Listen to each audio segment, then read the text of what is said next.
I know this sounds silly, but elephants sound a bit like lion, don't they? They can. That sort of thing. That's quite good, isn't it? So I do have a question for you, Pippa, and that is, what makes a hot horse?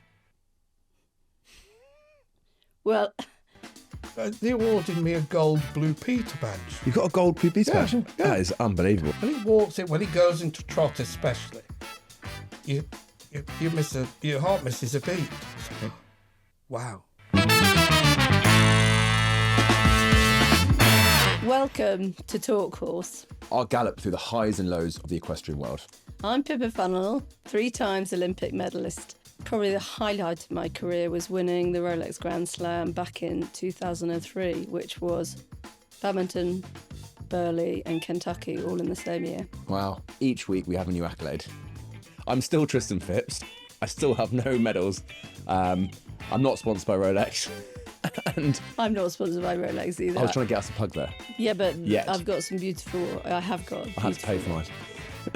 I haven't written children's books, but I am very horse curious. I'm probably best known for Made in Chelsea, but I had a life before that. I was a safari guide. I lived in Africa, in the wilds. I have a passion for animals and the natural world, and that is why I'm here, to be the voice of the horse curious. So if you are as passionate about horses as I am, you're in the right place, because over the weeks ahead we have some serious guests from throughout the equestrian world. So tune in. This is the right place to be. Whether you are a professional rider, a horse lover, or just horse curious like me, this is the podcast for you.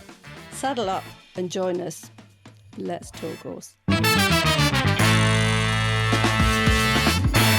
So Tristan, you're safari guide, Absolutely. and I know you're going away very shortly to South Africa. Yeah, very, very excited. You're going to have to just explain a little bit more about the dangers. You obviously have to be a brave man when you're in the Bush. Yeah, You could be confronted by a hippo at any moment, or absolutely. a lion. I mean, how do you Lots get... of cougars out there as well. How do you get... Not the animals. How do you get qualified to take To be a safari people guide. that have no idea? You got quite a responsibility. It is quite a big responsibility. Role. I think that wilderness environment, particularly in Africa, and the megafauna there is dangerous. So there's a lot of training that goes into it. I was training for about 2 years before I could legally take people on walking safaris, which is what I did. So my speciality was to take people into the bush on walking safaris. We used to call it a slack pack trail. So you carry your food and water, you'd go off into the bush for 3 or 4 days at a time. I'd carry a rifle. You'd sleep under the stars. At night, you'd make a fire and lovely. take it in turns to do watch. I mean, a really, truly grounding wilderness experience. Obviously, you need to understand botany, geology, meteorology, animal interaction, all these things. See, now I'm talking a different language. This is what it feels like. I'm not very good at ologies. Yeah. I'm not very good at, but... Horseology? What's the correct term for horses? Equine science? Yeah, No. but there's no ology on There's the no end. ology. Not in my mind, but So anyway. my passion and my speciality is ornithology, which is the study of birds. So I'm a bird nerd. Fun fact about me. But, Not just the flying ones. I mean, I am really... I missed that pun. I wanted to move on from that smuttiness about birds. Not Tristan being smutty. But yeah, I mean, I am lucky enough because I have been on a riding safari in Botswana. Amazing. And it is the most fabulous way to see the game being on horses. But there was an element that you were a little bit nervous because suddenly that horse can be a prey. Yeah, absolutely. So the one thing that we were told to do is you can't run. So if you're confronted by a lion and if it goes and you have to stand big and go, "Rah!" Exactly like exactly like that. and frighten it away. That would frighten me away, absolutely. So that is the protocol. Whatever you do, don't run. But I tell you what, kind of coming back to horses, what's amazing on these, and I've done 1 or 2 horse safaris before, but obviously on foot, other animals can identify you as a human, and historically, through years of persecution, through hunting, that sort of thing, animals are very wary of human interaction. So we need to be very careful with like wind direction. Light needs to be an escape route. But when you're on the back of a horse, the animals see you as part of that horse or that animal. So the interactions you get, well, not necessarily prey, but even elephants or other things like that, herbivores. You can get really close and they're very comfortable because the scent obviously is predominantly the horse. The human scent is then disguised by the scent of the horse. So you have a really amazing experience on the on a horseback safari rather than just being on foot as well, which is why I really want to kind of, reconnect with that world. And I'm definitely going to be doing some horse safaris when I'm out there. The noises at night from the lions. Well, I thought, but they sometimes, an elephant, I know Yeah. this sounds silly, but elephants sound a bit like lion, don't they? They can. That sort of thing. That's quite good, isn't it? Elephants have also a deep, bit lionish. Bit lionish. Kind of. The nocturnal noises are amazing, and having an elephant or a lion walk past your tent or walk past the fire when you're sleeping under the stars is very humbling. Now, our guest today is part of the horse world that I haven't really explored before, but I'm very excited to learn a little bit more. And in honour of him joining us, I do have a question for you, Pippa, and that is, what makes a hot horse? Well, I think when you're saying hot, I mean... An attractive horse from the show world. Yeah, that's better, because a hot horse, I look at I'm a being hot snotty horse again. as in excitable horse, but you're talking about hot as in handsome, An attractive horse, yeah. attractive. What are we looking for? I think you're looking for a bit like what makes a hot man or hot. It's that presence. It's how they're built. I guess men are. I don't know. Anyway, Pippa's brain. no, I mean A muscular horse, kind of long-legged. No, they have to be correct in their conformation. Very correct. What do you mean by conformation? Correct and conformation. So conformation is when we talk about conformation, I like to think a horse wants to sort of fit into a square box. If you imagine a horse rather than a rectangular box, it's not too long, it's not too short. That we sort of say that the legs come out of the right holes. I know that sounds silly, but there's an expression we say you look for a horse with a leg in each corner, because sometimes horses are very narrow with their legs very close together. It's a power stance. Yeah, and you're looking at sort of the clean limbs, so as in they haven't got blemishes. I mean, it's like the beauty. If you think of beauty contests, I guess it's that. But as you can tell, I'm actually not an expert in the showing world, and I'd be really, really interested myself to learn and hear more about it. But I think, to me, a hot horse, and they have to have beautiful manners. And good-looking parents, right? And so I believe that's where we can kind of connect with you. Obviously, you run a stud farm. Talk to me through that. How do you go about kind of putting horses together? Is it romantic? Do you play kind of Barry White and feed them chocolate and put roses out? How does that happen? Do you need a bit of coercing? Was it quite an easy biological moment? Well, no chocolates, no roses. I suppose the stallion does go sort of, and she goes, no, I don't. Not much is different, really, then. No, not. So similarities, but actually we do breed horses, but actually we have a partner in the business, Donald Barnwell, who does all the breeding side. And my husband and I, or my husband, we do the production, so the youngsters come to us as 3-year-olds. But for sure, it's like anything in the animal world. Animals. When a boy horse loves a girl horse. Exactly. And they come together, and the girl horse is feeling she's at a time where she's up for it. And then I'm sure, not only you, but I'm sure the people that are listening to this podcast know all about the birds and the bees, and they certainly don't need Mrs. Funnell to explain that to them. Unfortunately, the stallion doesn't get the pleasure because an awful lot is done through AI now. AI? Yeah. Computer? I thought I understood birds and the bees. I've got it all wrong. What is AI in horse breeding? Artificial insemination. Insemination, not artificial intelligence. Not to be confused. Do not confuse artificial insemination and artificial intelligence. What's that app you have on your phone? It's not for insemination. In the racing world with racehorses, they're not allowed to do that. Okay. Yeah. So fine. But actually, it's really interesting we're even having this conversation, because at some stage, and this is the beauty of this show, I would actually really be fascinated to hear from the racing industry and the breeding of top racehorses. So hopefully maybe we're looking to having a guest that can explain that side. Talk about AI. So watch this space. Yeah.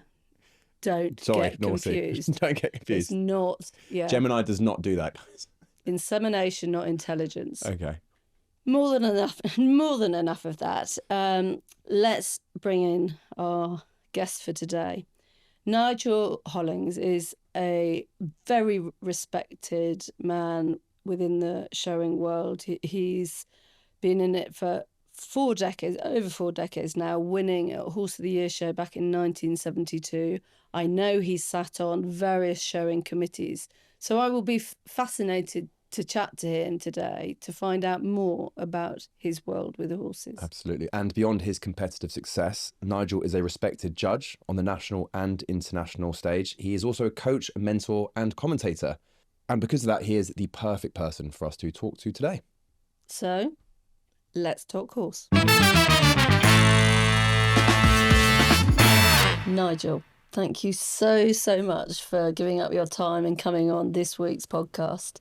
I had to confess to Tristan that I don't know a huge amount about the showing world, and I'm really interested to hear what you have to say. So you're going to have to just start at the beginning for us and where your love of horses and how you went down the showing route. Well, it's actually, my family are not horsey at all. We were into greyhounds. My grandfather had a team of greyhounds at White City and did very well in the 60s in the Grandstand TV trophy and things like that. That was our sporting background. And any dog that wasn't good enough, my grandfather let my father have it in Blackburn, and Stuart and I would help train it. Well, we took it for walks and things like that. Just so happened that behind our garden wall was Josephine Mottershead's riding academy. It was just like Thelwell. And, all the Thelwell cartoons. And I used to play football. I was a great football fan. I used to, around about that time, Manchester United had just won the European Cup and Manchester City had just won the European Cup Winners' Cup. England had won the World Cup. That is a very uncommon thing. Well, it is now. It is now. We're not about in the European League. Excuse me a minute. I'm going to have to interrupt because this show is... I hear about football the whole time. This show You were is just about saying how much you love football. horse. People were saying how she supports wasn't. Arsenal. I'm just trying to give you my background. Yeah, no, very good. Sorry for me interrupting. My variety in life when I was younger. Apologies. Before horses took over. Anyway, my great friend Mark Swin, he was. We used to play football every Saturday morning, and he decided to try riding lessons. So basically, after about the third Saturday of no one to play football with, I decided to go over and say, "Can I? Are you coming to play football?" And he said, "I'm just riding to the next village, Copster Green." And so I said, "I'll walk with you." Well, for a 7-year-old lad walking half a mile to a village, that was like a sponsored marathon. So I just asked if I could just ride back. I wasn't going to walk back. I was going to ride back. And it all started from there.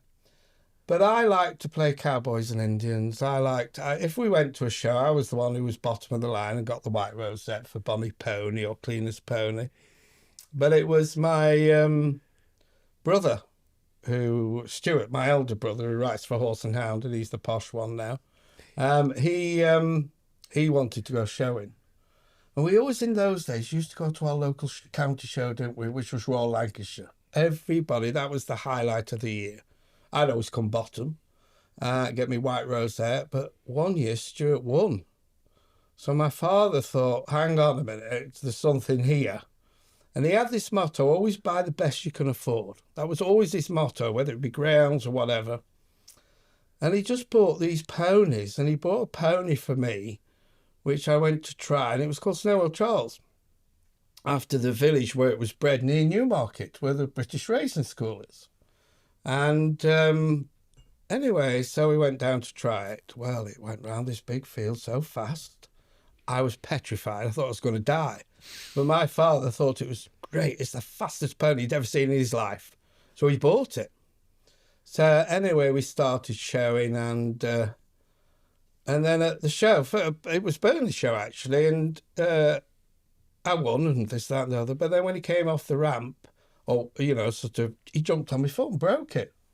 So that was my showing career over with, I thought, right? And anyway, my father sent it to, the famous Davina White and the trainer down in Leicestershire. So anyway, my foot healed, and I thought, oh God, I'm going to have to show this pony again. And because obviously I can't play football. Sorry about the football thing. I cannot play football. Here we go again. I cannot play football when I've got a broken foot. So I was really upset with my pony for doing this. Anyway, they put me on board, and my father at that time had a very, very good show pony who had won the Royal International called Tarry Valley Chiff-Chaff, and everybody said Chiff-Chaff's going to win the Horse of the Year show. So I was like, all right, Nigel, he can show his pony at the Horse of the Year show. We qualified for the first time ever at Manchester show, when every big city had a show. And anyway, we went to the Horse of the Year show, and it was, it's nice for Nigel. This, that, and the other, it's, he's going to ride and this, that, and the other. But then what they didn't realise is if I'm going to do something, I want to do it well. So I rode my socks off. And it just so happened he was champion. Wow. My first time at the Horse of the Year show. And that was 1972. And in those days, it was a big thing. The Horse of the Year show was on telly every night. I have to just interrupt because my mother used to work at Horse of the Year show, and it always falls on my birthday. So it was my birthday treat. Oh. Every single year I go to Horse of the Year show. And I know this episode isn't about me, but obviously my showing connection is the lady who's been most instrumental in my career above anyone else is someone who you all know well, or is Ruth McMullen. Yeah. She was absolutely at the top of her game, and my first very little pony was hers, and actually my first horse she owned, and Ruth taught me all I knew. But the one thing about Horse of the Year show, she used to win there a lot, and I remember going as a kid my birthday every year, and I would just look up to all these showing people, and I always used to watch Ruth showing, and I looked up to those show people in the show and how beautiful their horses were and how well they went. Well, I remember watching Ruth McMillan win on Gay Moss, Paul Rackham's middleweight, 1973. And if you were there watching, you probably saw me. You were probably watching me. I'm sure I did. I mean, that's where it all started. That's where our Nigel. Relationship started way back there in 1973. And all these years later, we've reconnected. Yeah. Who inspired you, or who did you sort of really look up to when you were a young lad? Well, I suppose sort of for me, I mean, actually, Ruth McMullen taught me for a short space of time because I used to ride Paul Rackham's show ponies when Jane wasn't ready. Right. So I knew Ruth, but my main inspiration was Davina Whiteman. I mean, she at that time in the early 70s had produced more Horse of the Year show champions, and of course rode the legendary Pretty Polly, which was the probably the best show pony that's ever been in the 50s. That's what started to make showing, how can I say, it was showing became sort of accepted. Mainstream. And it became very sort of prestigious. Just to strip it back for the layman's amongst us, because we remember I'm the horse curious, and obviously you guys lots of experience. Obviously you've won Horse of the Year in 72. Kind of what are the criteria in showing at the competition? Like what kind of things are we looking for? Like what is it that? Well, I'm what would be described as a showing anorak. I'm so passionate about it, right? Anorak? Yeah, I'm an anorak. Seriously. Right. I can name Is that another horse expression? No, well, it's like when you're a train spotter. Fine. I'm a show pony spotter. Great, okay, let's put it that way. And the thing being, it's that I'm so passionate. So passionate. It's not just because the showing, it shaped my life forever. It's taken me all around the world. I've managed to work with some of the most beautiful animals and met people from prince to paupers, and they're absolutely fantastic people, characters, every one of them. But the inspiration, I suppose, started for me because, like I say, using the football analogy. Sorry about that, Pippa, but that's going to be the constant thing. Every time you do football. David Beckham has always been described as, a show pony in the football. The football press described him as a show pony. Yeah. Now, that doesn't mean to say he's just pretty, but he's the most magnificent footballer. Yeah. And a showing animal, it's not just a pretty animal. It's not just correct, turned out beautifully and goes beautifully. It's also a competition animal. And anything... Did you know this, Pippa, right? Probably not. there are more Burley eventing champions won Show Pony of the Year, starting with Ali Pattison, Oh, no. Judy Bradwell, Yeah. Jane Souter, who's now Jane Thelwell. You can go through it. So the showing is a great grounding for where they want to go on further, whichever discipline. Guest from last week, Di Lampard, she came from the showing world. And I showed ponies as well, Laura Collett. And as you say, the one thing that teaches you, Laura won at Horse of the Year show. Yes, she did. Olympic gold medal, team gold medal this year. And what it teaches you how to present your horses. You sit up, you show them off. And just in sitting up and showing your horses off, it teaches you to grow and have sort of presence and give your horses presence. And I think, and it makes you ride with discipline, because the judges are looking at you all the time. You know, you just never know when they're, and so you do have to present the horse and yourself in the correct way. And it really has stood many of us in very, very good stead. Yeah. And the balance and the position of the rider is so key, isn't it? Because your horse can look very different if you're sat badly, you know, and the horse goes badly if you're sat badly. Yeah, I mean, you know, we've had many Olympic champions who've started their careers in the show pony world. But to answer your question, the inspiration comes from the beautiful animals. But they're not just pretty models. They are competition animals. And the showing world and these animals teach basics.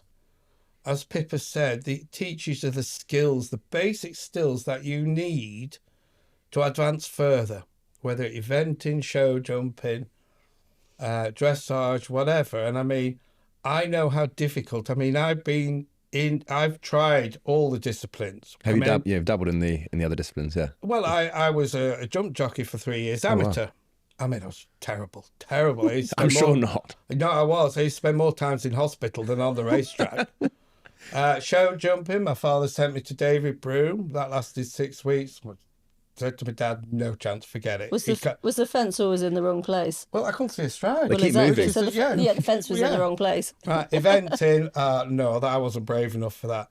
I was sent to David Hunt for some dressage. My legs were too short.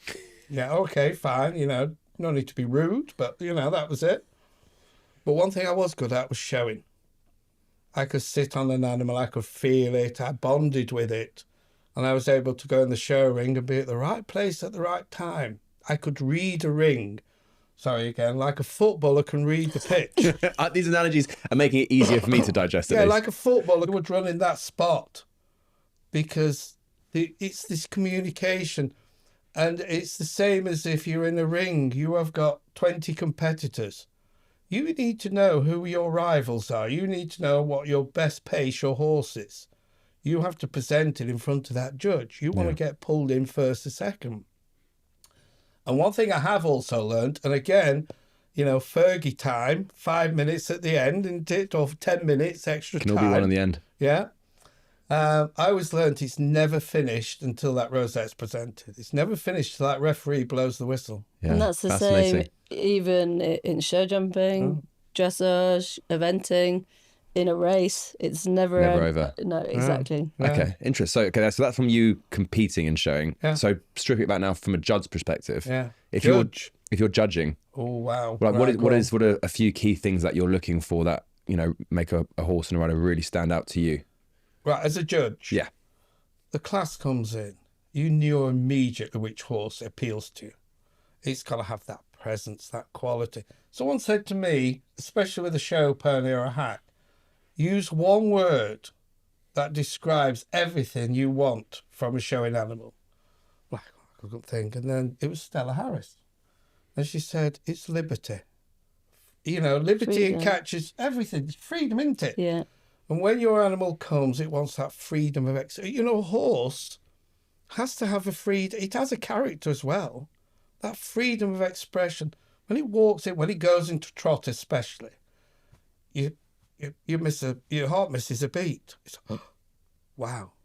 Just like when you see, I never have seen it, but can you imagine watching Messi play football? Yeah.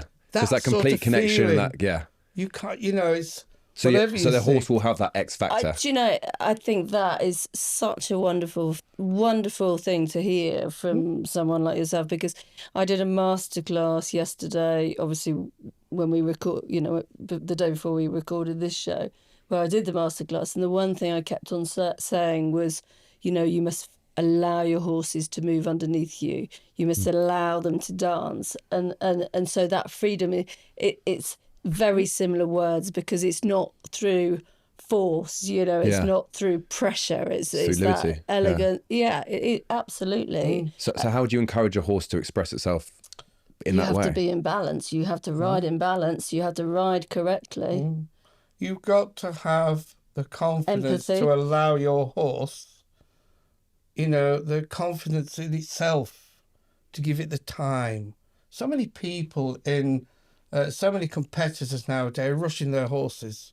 They're rushing their youngsters, and you just need to allow that horse the time and give it the confidence.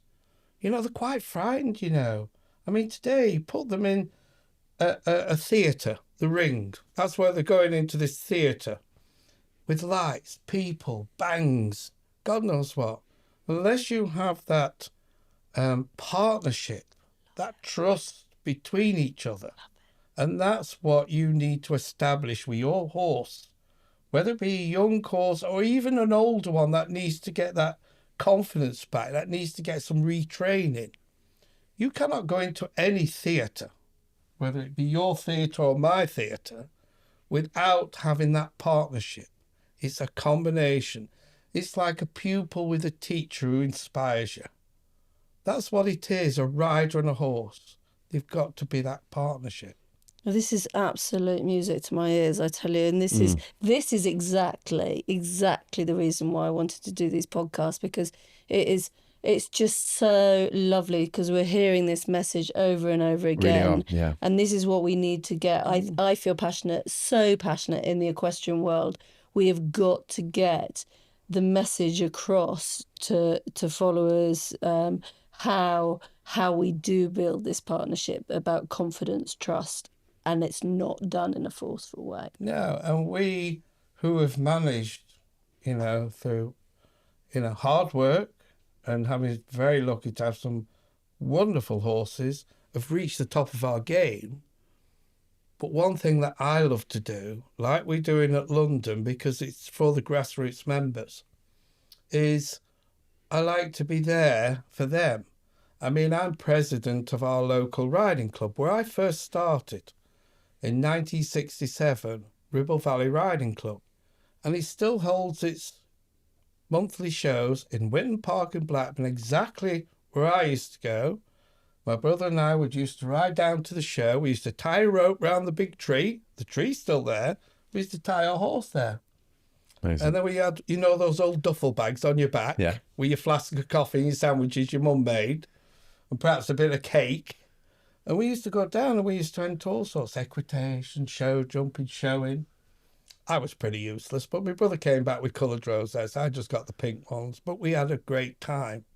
Yeah. Horses, for all the perception they have about them, it's not all about rich or whatever. It's all about, people have them on allotments. We had a horse win at the BSPS Summer Championships who lived on an allotment. Wow. And they go down, they feed them like, we've got some scraps for you, whatever, nutritious and food and everything. That horse was the happiest animal you'd ever seen in your life. It would not perform as a working under pony unless it wasn't happy. But the point I'm trying to make is that we should all remember where we've come from. And we love helping the grassroots. Yeah, like you say, trying to inspire youngsters, but actually say where we come from and the wonderful lives we've had through horses. That's the commonality we've had in all of the guests, and everyone I've spoken to in the equestrian world is everyone was that kid who was slipping around the mud with a pony. Everyone's at that first moment where they've connected with these animals. So obviously you won Horse of the Year show in 1972. I believe there's quite a fun story of what happened after that. Am I right? Yes, right. Well, if you're happy to share. Okay, sorry, it's football. But you got a grin and bear this one. Right. Well, the championship was in the afternoon. My mate Chris Bell put the pony away. All we wanted to do was go into the Wembley Stadium After you've won. after you won, right, and just go on to that, because it was only 6 years after Jeff Hurst's goal. You know, they think it's all over. Bumford is now, right? We wanted to recreate that. So we sneaked in, You right? snuck into Wembley. Wembley Football Stadium, the old one. Okay. We're on the pitch, kicking our football around, going, they think it's all over. Bumford is now. Putting our T-shirts over our head, running round Wembley pitch. When all of a sudden we heard, oi, right? These security guards are chasing us all around Wembley Stadium. We're going up the steps, round. With your rosette hanging. No, I took the rosette off. Anyway, they caught us. My father had to go to the security to collect myself and my friend Chris Bell. And it's a good job I'd won that day. Otherwise, I would have been in big trouble. You've got a serious hiding otherwise. Well, I think he'd had a few beers by then, celebrating. But yes, we had fun. And it's like, you know, I mean, in those days, it was a big thing. I mean, they awarded me a gold Blue Peter badge. You've got a gold Blue Peter badge? Yeah. That is unbelievable. You know, for winning the Horse Theatre Show. But not for breaking into Wembley. No. I think we should try and break into the new Wembley after this. We could. Well, if you want to go, you get a football. I can still kick it.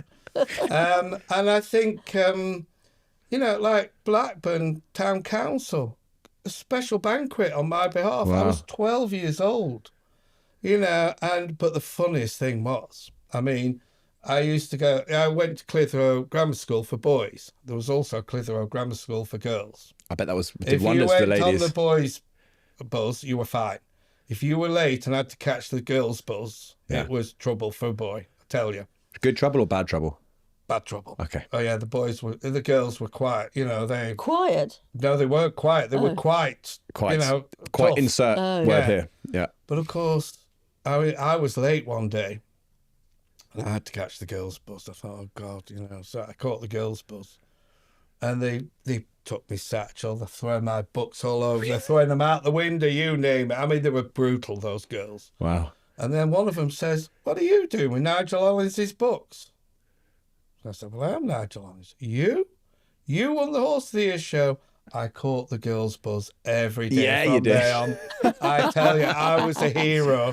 They sat me down. I was worshipped by these girls. The boys, I won't What tell do you they what they... think? Well, they Well, watched you for breaking into Wembley. That They would have been the sort one. of like, I mean, let's face it, a boy riding show ponies, right?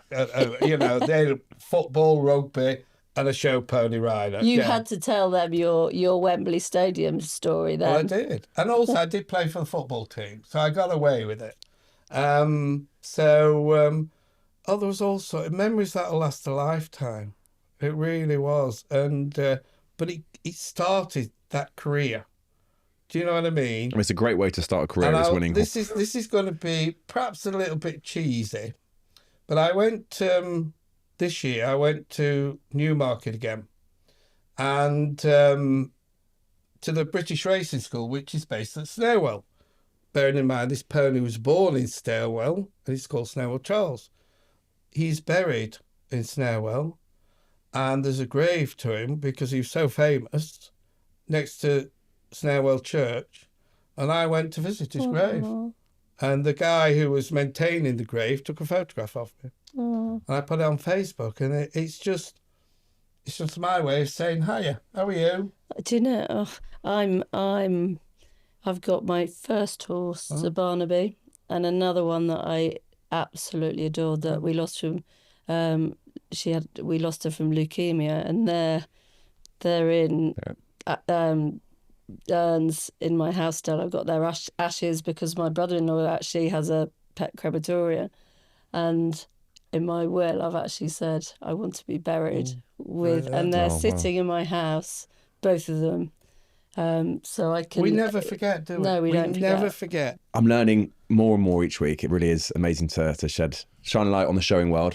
That's a word that I hadn't really understood or knew before we'd had a Just chat. think of David Beckham, show pony. I'm show holding on to those football Or anecdotes. anyone that's listening, think of slightly like Crufts, but in the horse world. A little bit, would that be? Yeah, that's fair enough. Dog still lovers, Best football lovers. of breeds, beauty contest, but Okay. also confirmation. Function, yeah. That leads us nicely on to our final question that we are going to ask all of our talk horse guest moving forward, and that is your naughtiest horse versus your dream ride.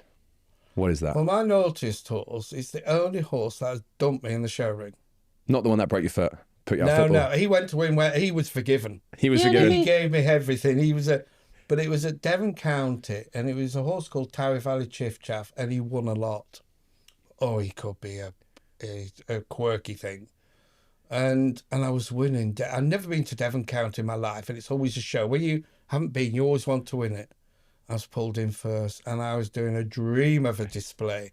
And I went to gallop round the back, and the shy horse came into the top part of the ring. Well, he stopped dead, and I kept going. And that was that. And, you know, sort of when you lie there and you're sort of... I know that feeling injury, well. You're feigning injury. It isn't... I wasn't injured. I was just embarrassed. Yeah, I know that So one. that would be the naughtiest. As far as my favourite, goodness me. But I will say one that gave me my biggest thrill. Not the Noel Charles, not Wembley Stadium. A horse called Fair Breeze, and it was 1989.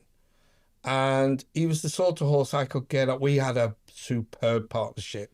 We could read each other. And when you have a horse like that, you know how far you can push it in the ring. And it was in Wembley Arena. It was hot. There was 10,000 people watching, and I pushed him. And the man who rejected me as a show jumper, David Broom, was judging, and I won the Supreme of the show. Wow. And I can remember every single movement because I went for it. I had nothing to lose. And the show, it was timed for 2 minutes, and a bell went when it was 2 minutes. After that, you had to stop. And I came down the centre line, I stopped and saluted, and the bell went. Wow. And that was that's the moment that synergy. I felt, that's it. I cannot do any better. I have done the best I can with the best horse I've ever had. That's brilliant. Wonderful. What a great answer. Thank you so much, Nigel. Thank you. Pleasure. It's been a real pleasure having you on the show. And really appreciate it. And I have to say, you're a better judge than your husband. Good, I was I'm glad there you at said Windsor, but don't tell him. Let's hope he doesn't hear this. We'll edit that bit out. We won't. It's been an absolute pleasure, Nigel. Thanks so much. Yeah, really appreciate it. Good. Thank you. I just need a photo for my daughter now.